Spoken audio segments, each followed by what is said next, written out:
दोस्तों, आज मैं आपको सुनाने जा रही हूँ माँ दुर्गा और रावण की वो अनसुनी कथा, जिसके बारे में बहुत कम लोग जानते हैं। एक ऐसी कहानी जहाँ रावण की शक्ति का रहस्य छुपा है और जहाँ देवी दुर्गा का वरदान उसके अजेय होने की वजह बना।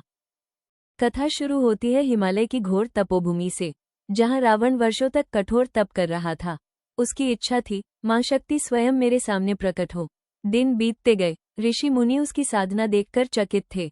आखिरकार एक दिन तेज प्रकाश बिखरा, हवा शीतल हो गई और माँ दुर्गा उसके सामने प्रकट हुई। रावण ने विनम्रता से कहा, माँ, मुझे ऐसी अपराजेय शक्ति दीजिए जिससे मेरा कोई कुछ न बिगाड़ सके।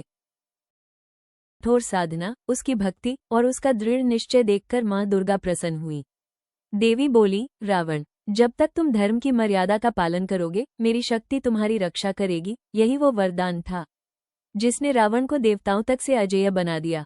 ऋषियों ने ये देखकर कहा, जब तक रावण पर मां शक्ति का हाथ है, उसका कोई कुछ नहीं बिगाड़ सकता। समय बीतता गया, शक्ति बढ़ती गई और इसके साथ बढ़ने लगा रावण का अहंकार।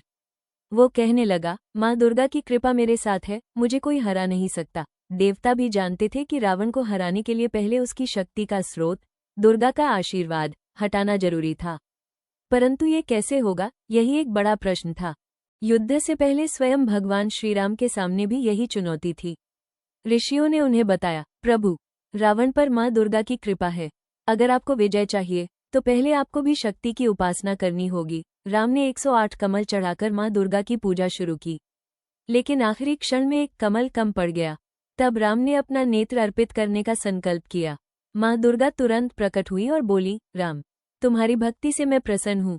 आज से रावण से मेरी शक्ति अलग हो जाएगी। रक्षा कवच टूट गया, दुर्गा का वरदान वापस ले लिया गया। अब रावण केवल एक योद्धा था, अजेय नहीं, और यही कारण बना उसके अंत का। रावण शक्तिशाली था, पर जब मर्यादा टूटी, देवी की कृपा भी हट गई। ये कथा का संदेश यही है, भक्ति तभी फल देती है जब अहंकार दूर हो। अहंकार आए तो स्वयं देवी भी साथ छोड़ देती है। जय माता दी, जय महाशक्ति।